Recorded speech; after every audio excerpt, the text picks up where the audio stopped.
Did y'all see that fight? Because if you didn't miss too much. But there is a very important message to take away from that event. And the message is that if you control the terms, you control the conditions.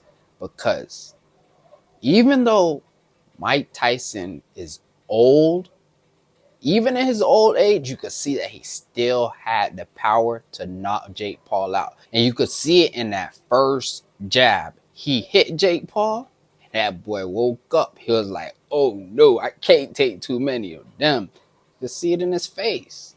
In my opinion, the fight wasn't very entertaining because it seemed like Jake Paul was going up against a handicapped version of Mike Tyson. He had a knee brace on, and you could see that it was very difficult for him to move around throughout the fight. But the reason why I say if you control the terms, you control the conditions is because all of the changes that were made benefited Jake Paul more than they did Mike Tyson. Because instead of using 8-ounce gloves, they used 14-ounce gloves. They could have used 10 or 12, but they used 14-ounce gloves so that he wouldn't feel as much of the impact from Mike Tyson's punches.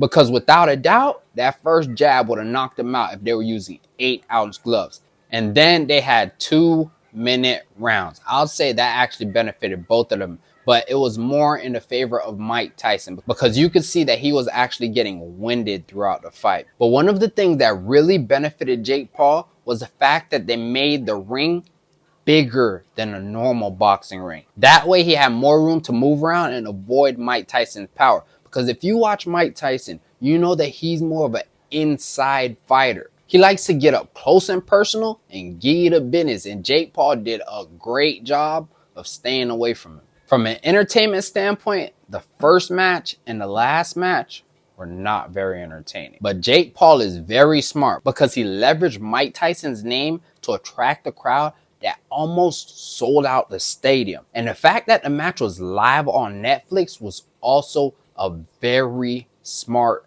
business move. They crashed the site before the main event. There was numerous occasions where I had to log out and log back in order to keep on watching the event.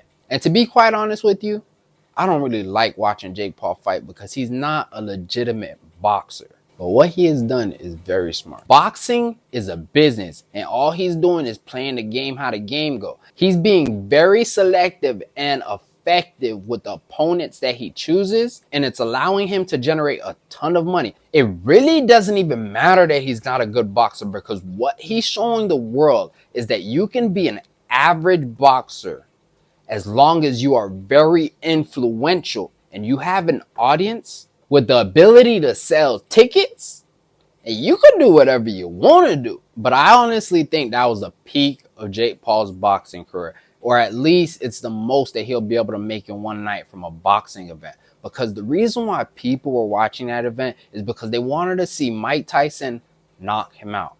But now he's pretty much exhausted that option of going after old, retired Hall of Fame boxers. Because after seeing that Mike ain't like what he used to be, people ain't gonna want to see something like that again. But honestly, it was a quality production because the second and the third fight were actually good fights.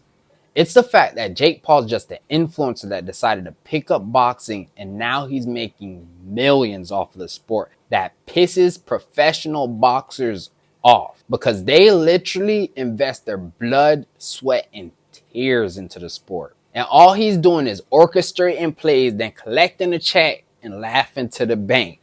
And he don't really care what y'all think. And I like how he's leveraging his platform because he's making money on the back end too. Because I'm not sure if y'all noticed, but he was shouting out his sponsors. Like when he was doing his interview, he was like at Walmart. He made that clear. And then at the end, when he won the fight, he was talking about some of his other sponsors like the US military and stuff. I see now that they got that boy in the gym, he really learning how to play chess, not checkers. Even though I don't respect his boxing abilities, I respect his business acumen, and it's about that time. So if you have any questions, leave them in the comments below. If you like this video, give me a thumbs up, and don't forget to subscribe and click the bell so that you're notified every time I make a new post. Until next time.